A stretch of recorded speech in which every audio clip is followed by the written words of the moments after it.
Hello friends, आज मैं आपसे बात करूंगा 6 ऐसे तरीकों पे जिससे आप जान पाओगे कि आप कैसे पैसे बचा सकते हो या कैसे अमीर बन सकते हो।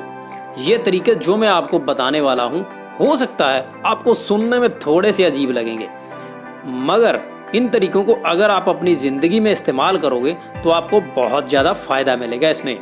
अगर आप सच में इस सब्जेक्ट के ऊपर गंभीर हैं तो इस वीडियो को एंड तक ज़रूर देखना, तो आपको बहुत कुछ सीखने को मिलेगा। हाँ, अगर आपको वीडियो अच्छी लगी तो इसको लाइक ज़रूर कर देना और ज़्यादा अच्छी लगी तो शेयर ज़रूर कर देना। और अगर आप इस चैनल के ऊपर नए हैं तो वीडियो को आप इस चैनल को सब्सक्राइब करना ना भूलें और बेल का आइकन बटन ज़रूर दबा लें।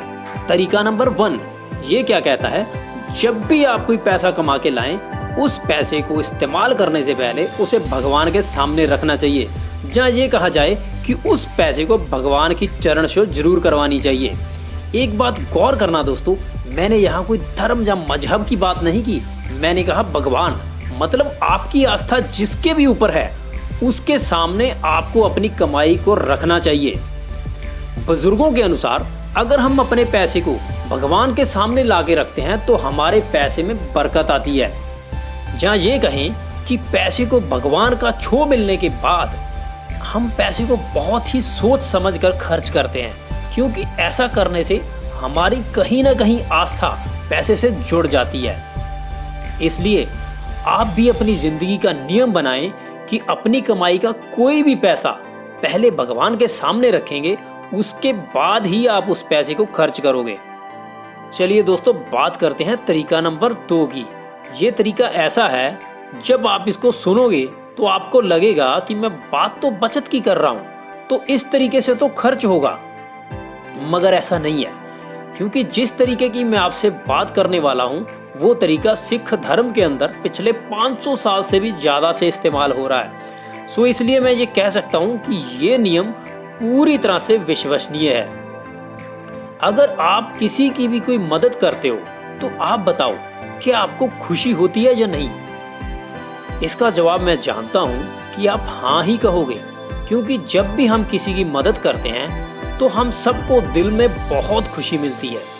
इसलिए जब आप अपनी कमाई का कुछ हिस्सा दान के लिए निकालते हैं और जब उस पैसे से आप किसी ज़रूरतमंद व्यक्ति की मदद करते हैं या किसी स्कूल में छोटे बच्चों को उनके ज़रूरत की चीज़ें उनको देते हैं, तो आपको दिल से बहुत खुशी मिलेगी और ये खुशी आपको अमीर बनाने में बहुत बड़ी मदद करेगी। क्योंकि लॉ ऑफ अट्रैक्शन का नियम भी यही कहता है कि आप जहां भी पहुंचना चाहते हैं आपको उसका एहसास जगाना बहुत ज़रूरी है। मतलब अगर आप अमीर बनना चाहते हैं तो आपको अमीरी के एहसास के अंदर रहना है। जब आप किसी की मदद करते हैं तो आप देने वाली स्थिति में होते हैं और देने वाला लेने वाले से हमेशा ही बड़ा होता है। और इस नियम के मुताबिक इस एहसास में रहना ज़रूरी है, और अगर हर महीने आप इस एहसास को दोहराते हैं तो ये एहसास आपको अमीर बनाने में बहुत मदद करेगा। और वैसे भी जब आप अपना समय और धन दान में देते हैं तो ये फ्यूचर में आपको कई गुना होकर वापस मिलेगा। दोस्तों, ये मैं नहीं कह रहा हूँ, हर धार्मिक ग्रंथ ये कहता है। तो चलिए बात करते हैं नियम नंबर 3 की। ये नियम है नो एक्सपेंस डे। दोस्तों, ये बहुत ही इम्पोर्टेंट है। मतलब हफ्ते का एक दिन ऐसा रखो जब आप तय करो कि उस दिन कोई खर्च नहीं करोगे। उसका मतलब ये कि आप हफ्ते का कोई भी दिन चूज कर सकते हो, जैसे मंगलवार हो सकता है, वो गुरुवार हो सकता है, जहां आप निर्धारित करो कि कोई एक ऐसा दिन जिस दिन आप कोई खर्च नहीं करोगे। उससे होगा क्या दोस्तों कि आपका कहीं ना कहीं एक्सपेंस कम होगा और आप अपनी इनकम को तो बढ़ा ही रहे हैं। इसका मतलब ये भी नहीं है कि आप अपने ज़रूरी खर्च ना करो, आप खर्च करो, क्योंकि आपका पैसा आपका ही है। आप जो खरीदना चाहते हो वो अगले दिन खरीद सकते हो। इससे होगा क्या कि आप कुछ मैक्स एक्सपेंस से बच सकते हैं। मैक्स एक्सपेंस का मेरा मतलब वो खर्चे जो हम कई बार कर लेते हैं, मगर बाद में जो चीज़ हमने खरीदी होती है वो हमारे कम इस्तेमाल की होती है। मतलब हमें बाद में लगता है कि हमने गलत खरीदारी कर ली है। इसलिए अगर हम सच में पैसा बचाने के लिए सीरियस हैं तो आपको इन फालतू के खर्चों से बचना चाहिए। जिसमें एक दिन पैसा ना खर्च करने का आपका फैसला मतलब महीने में 4 दिन तो आपको मैस एक्सपेंसेस जरूर बचाएगा। आपका एक दिन पैसा ना खर्च करने का ये फैसला आपका बहुत सारा पैसा बचा सकता है। इसलिए जब आप इस काम को अपनी ज़िंदगी का एक हिस्सा बना लोगे तो आपके पास कुछ पैसा बचना शुरू हो जाएगा। इस तरह बचे हुए पैसे को आप अपने फ्यूचर के लिए सही जगह इन्वेस्ट कर सकते हो।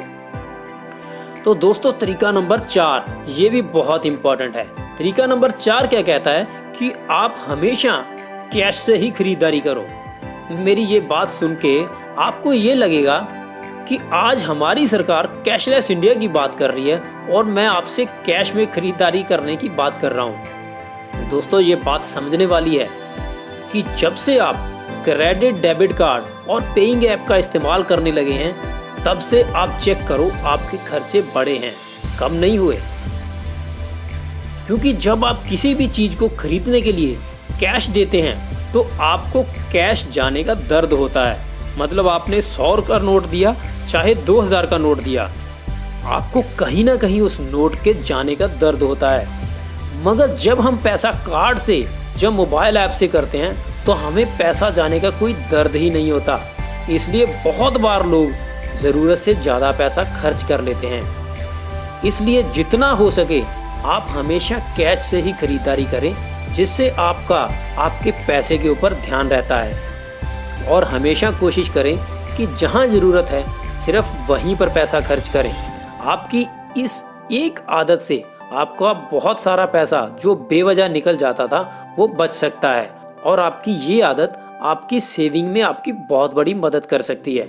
दोस्तों तरीका नंबर 5 क्या कहता है कि पूरे दिन की खरीदारी के बाद कई बार आपकी जेब में कुछ सिक्के या कुछ नोट शाम को आपकी जेब में बच जाते होंगे।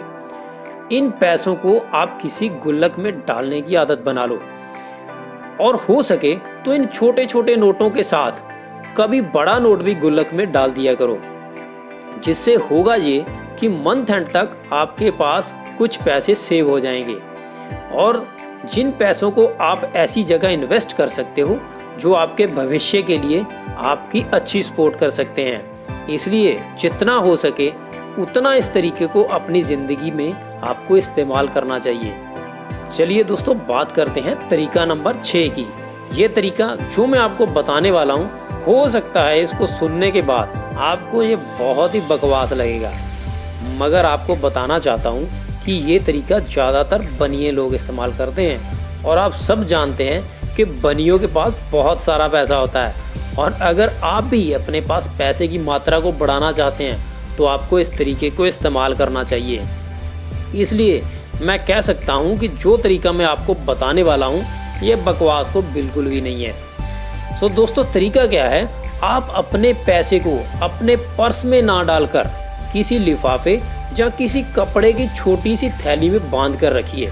उससे होगा क्या कि आपका कैश फ्लो कम होता है और दूसरा पर्स ना रखने का जो बेनिफिट है वो आपकी हेल्थ के साथ जुड़ा हुआ है। दोस्तों डॉक्टरों के अनुसार जो लोग अपनी पिछली जेब में पर्स रखते हैं उनको रीढ़ की हड्डी का दर्द होने की संभावना उन लोगों से ज़्यादा रहती है जो अपनी पिछली जेब में पर्स नहीं रखते, जो आप पिक्चर में देख सकते हो।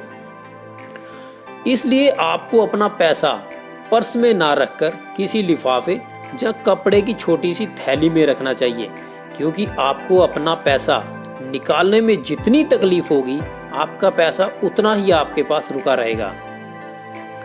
क्योंकि जिन चीज़ों को हम आसानी से जाने देते हैं वो चीज़ें उतनी ही आसानी से हमारी लाइफ से चली जाती हैं, चाहे वो पैसा हो और चाहे ही कोई और चीज़ हो।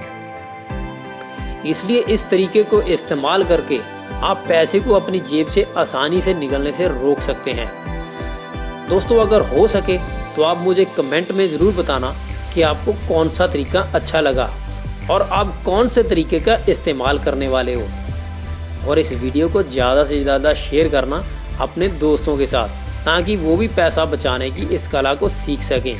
और हाँ, अगर आपके दोस्त आपको कहीं पर्स की जगह लिफाफा या थैली में से पैसा निकालते देखें तो वो हैरान ना हो, क्योंकि उनको पता हो कि आपने कौन सी वीडियो देखी थी।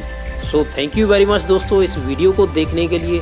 अगर आपको वीडियो अच्छी लगी हो तो इसको लाइक ज़रूर कर दें और शेयर करें, और चैनल को सब्सक्राइब करना तो बिल्कुल भी मत भूलिए, और बेल का आइकन बटन दबाइए और इस चैनल के साथ जुड़े रहिए दोस्तों। आपका दिन शुभ रहे। Thank you very much.